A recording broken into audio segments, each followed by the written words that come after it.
Personal questions in Italian. Come ti chiami? Mi chiamo Fatima. Di dove sei? Io vengo dalle Filippine. Quanti anni hai? Ho 25 anni. Quando sei nato? Sono nato il 21 settembre 2001. Dove sei nato? Sono nato a Paniqui, Tarlac, nelle Filippine. Qual è il tuo numero? Il mio numero è 33213.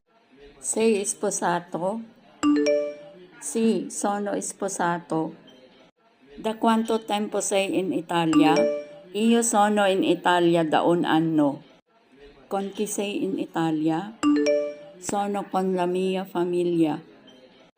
Dove abiti? Io abito in Via Carolis. Please like, follow, and share. Thank you.